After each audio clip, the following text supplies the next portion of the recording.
The Dark Side of Bing Crosby. How America's Sweetheart Became His Family's Nightmare. December 25th, 1957.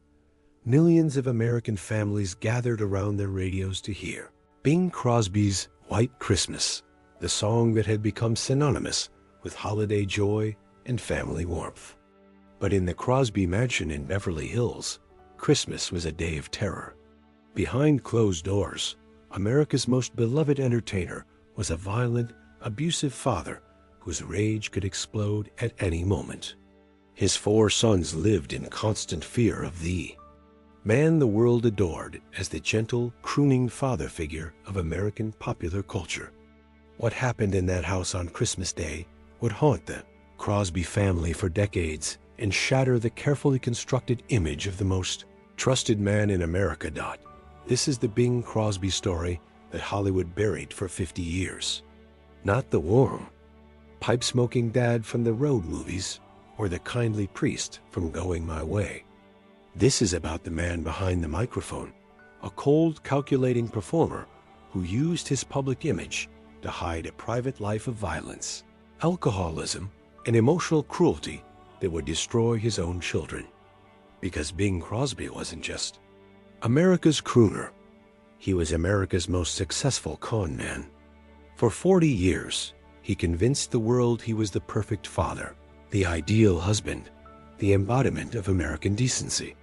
But the truth was so horrifying that when his son Gary finally revealed it in 1983, America refused to believe it. The construction of Bing Crosby's false image began in the 1930s and became the template for celebrity manipulation. Harry Lillis Bing Crosby had been born into poverty in Tacoma, Washington. In 1903, he was one of 7 children in a Catholic family struggling to survive. Young Bing learned early that charm could get him out of trouble, that a smile could mask anger, and that people would believe whatever image you presented if you sold it convincingly enough. When Bing broke into show business in the 1920s, he was just another jazz singer with a drinking problem. But he had something special, a voice that sounded like silk and honey, and a personality that made people want to trust him. More importantly, Bing understood the power of image in the new age of mass media. Radio, movies, and magazines could create a persona that was more real to the public than the actual person. Bing set out to become not just a performer, but a character, the ideal American man. By the 1940s, Bing Crosby had perfected the most successful false persona in entertainment history. To the public, Bing was everything Americans wanted to be: successful but humble, talented but down to earth, wealthy but relatable. He was the crooner who sang love songs with genuine emotion, the movie star who always played the nice guy, the father who seemed to have the perfect family. His radio show, The Kraft Music Hall, made him the most trusted voice in America. His movies with Bob Hope made him the country's favorite comedian. His Christmas recordings made him the soundtrack of American family life. Most importantly, Bing's public persona was built around his role as the perfect father. Magazine articles gushed about his close relationship with his 4 sons from his first marriage to Dixie Lee. Photographers captured seemingly candid moments of Bing fishing, playing baseball, and sharing quiet conversations with Gary, Dennis, Philip, and Lindsay. But every single image was a carefully constructed lie. The real Bing Crosby was a man consumed by rage, controlled by alcohol, and determined to dominate everyone around him through fear and intimidation. He ruled his household like a dictator, demanding absolute obedience and responding to any perceived defiance with explosive violence. His 4 sons lived in terror of their father's unpredictable moods. Gary, the eldest, later described their childhood as a constant state of siege. The boys never knew when an innocent comment might trigger one of Bing's rages, when a small mistake might result in a beating that left them bruised and broken. The violence wasn't occasional, it was systematic and calculated. Bing didn't just lose his temper. He used violence as a tool of control. He would beat his sons with leather straps, wooden paddles, and whatever else was available when his anger exploded. But more than the physical abuse, it was the psychological torture that truly damaged the boys. Bing would humiliate his sons in front of guests, mock their attempts at independence, and constantly remind them that they were worthless without his name and money. He told them they would never amount to anything, that they were disappointments, that they embarrassed him. He destroyed our self-worth systematically, Gary later wrote. He convinced us that we were nothing, that we deserved whatever happened to us, that we should be grateful he tolerated our existence.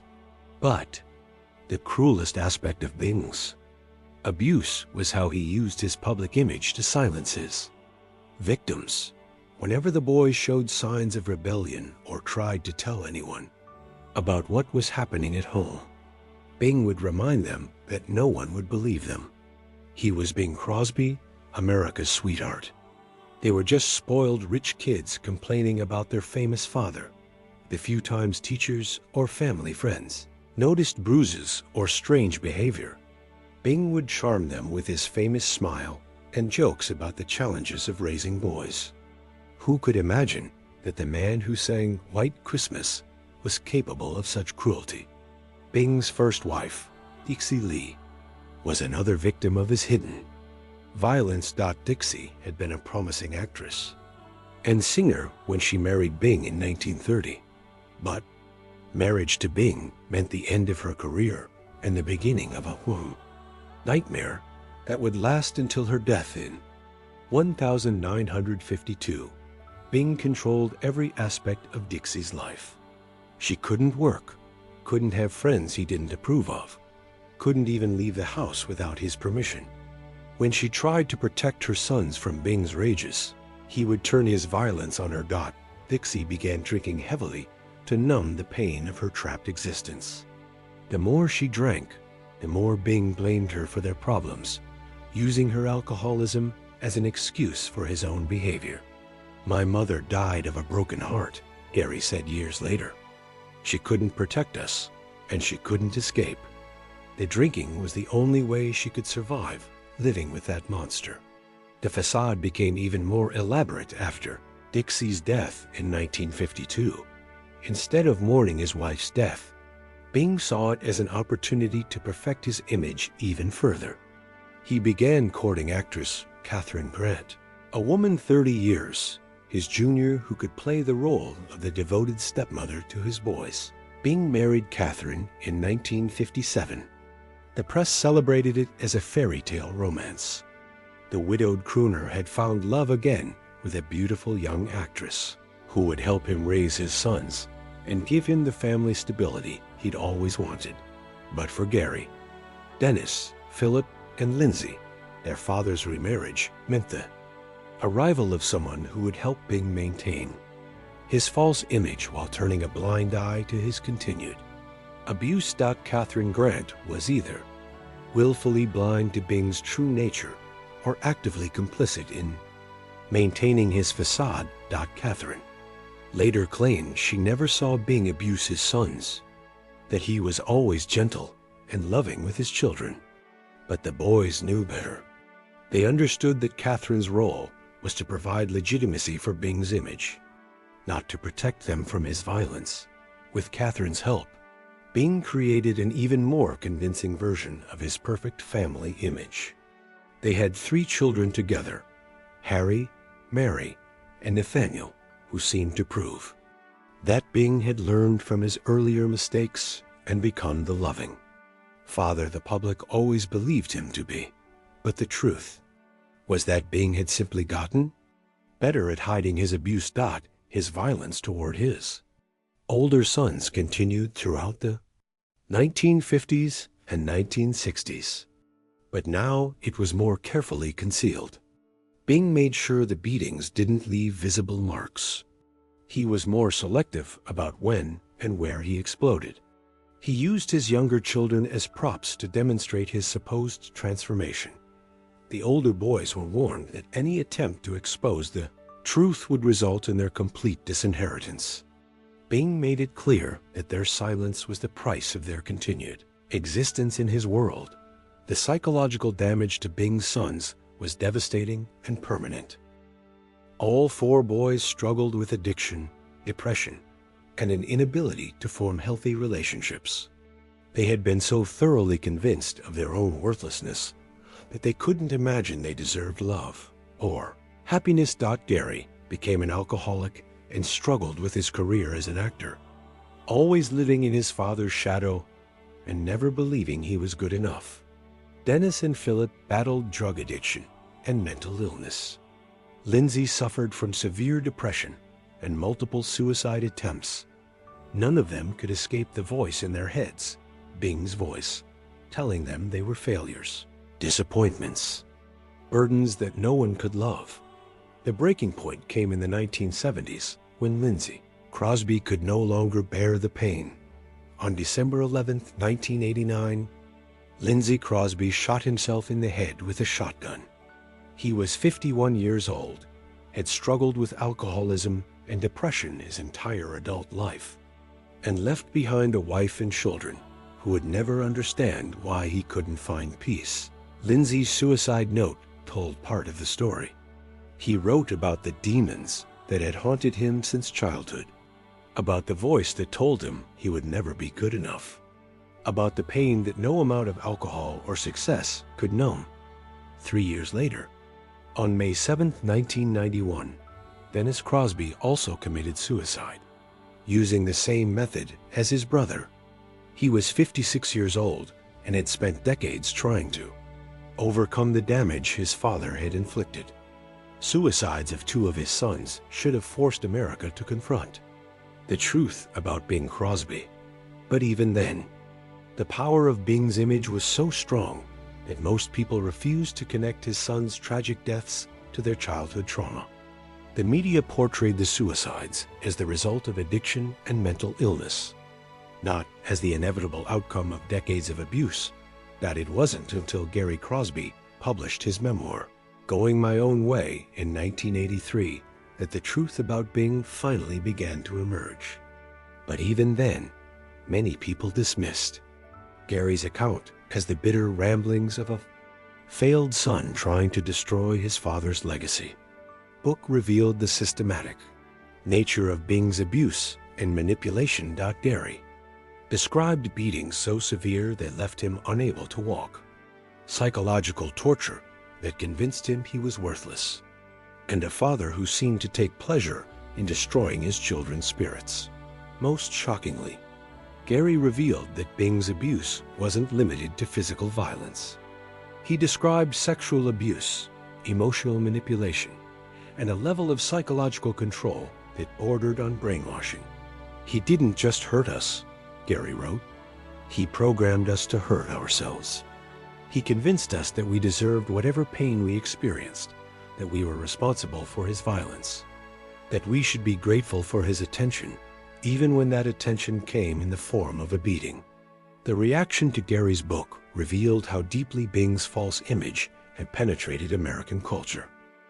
Instead of horror at the revelations of abuse, much of the public reaction was anger at Gary for attacking his beloved father. Radio stations continued to play Bing's music. Movie theaters still showed his films. America chose to protect the image rather than acknowledge the reality. Catherine Crosby, Bing's widow, led the campaign to discredit Gary's account. She appeared on television talk shows, gave magazine interviews, and wrote her own book defending Bing's memory and calling Gary's accusations lies motivated by greed and jealousy. But Gary wasn't alone in his accusations. Philip Crosby confirmed many of his brother's accounts before his own death in 2004. Other family members and household staff began speaking out about what they had witnessed in the Crosby home. Most significantly, Bing's own behavior during his lifetime provided evidence for Gary's claims. Those who worked closely with Bing described a man with explosive anger, rigid control issues, and a capacity for cruelty that contradicted his public persona. The tragedy of Bing Crosby isn't just what he did to his family. It's what his false image did to America's understanding of celebrity and trust. Bing proved that with enough charm, enough media manipulation, and enough public relations, anyone could convince the world they were something they weren't. His success at hiding his true nature paved the way for decades of celebrity deception. More importantly, Bing's story reveals how society protects the images it wants to believe in, even when confronted with evidence that those images are false. America needed Bing Crosby to be the perfect father, the ideal man, the embodiment of American values. When presented with evidence that he was actually a monster, the country chose to protect the lie rather than confront the truth. Today, 40 years after his death, Bing Crosby's music still plays every Christmas. White Christmas remains one of the most beloved songs in American culture. Radio stations still play his recordings. His movies are still shown on television. The image he created has proven more durable than the reality of his life. But for those who understand the truth about Bing Crosby, his continued celebration represents a profound failure of moral accountability. Every time we hear his voice singing about home, family, and love, we're listening to one of history's most successful lies. The real tragedy isn't that Bing Crosby was a monster. It's that America made him into a saint. We took a violent, abusive man and turned him into a symbol of everything good about American culture. We ignored the evidence of his cruelty because we preferred the comfort of his image. Most painfully, we failed his victims, his sons, his wife, and everyone else who suffered under his private tyranny by choosing to believe a carefully constructed lie rather than the difficult truth of their experience. Bing Crosby's legacy should be a warning about the danger of confusing image with reality. In our media-saturated world, where celebrities carefully craft their public personas and social media allows anyone to present a false version of themselves, Bing's story is more relevant than ever. He showed us that charm can hide cruelty, that public success can mask private failure, and that the people we trust most may be the ones most skilled at deception. But perhaps most importantly, Bing Crosby's story reminds us to listen to victims even when their accusations seem impossible to believe. Gary, Dennis, Philip, and Lindsay Crosby spent their entire lives trying to tell the world what their father really was. They were ignored, dismissed, and attacked for their honesty. Two of them died by suicide rather than continue living with the pain of their unacknowledged trauma. Their story should teach us that when someone finds the courage to speak out about abuse, especially abuse by powerful or beloved figures, our first instinct should be to listen, not to defend the accused or protect our comfortable illusions. The next time you hear White Christmas, remember what it really represents. Not the warmth of family gatherings or the joy of the holiday season, but the power of image to hide truth, the ability of charm to mask evil, and the tragedy that occurs when society chooses comfortable lies over difficult realities. Crosby gave America the soundtrack to its most precious memories, but he did it while destroying the people who trusted him most. And we let him get away with it because we liked the song more than we cared about the singer. That's the real dark side of Bing Crosby, not just what he did, but what we allowed him to do by believing in his beautiful lie. What do you think? Does the revelation about Bing Crosby's true nature change how you hear his music? Share your thoughts about the responsibility we have to look beyond celebrity images and listen to those brave enough to tell difficult truths. If this story disturbed you, subscribe for more untold truths about the golden age stars we thought we knew. Because sometimes the most important stories are the ones that shatter our most cherished illusions. The greatest performance Bing Crosby ever gave wasn't in any movie or song. It was convincing America he was someone he never was.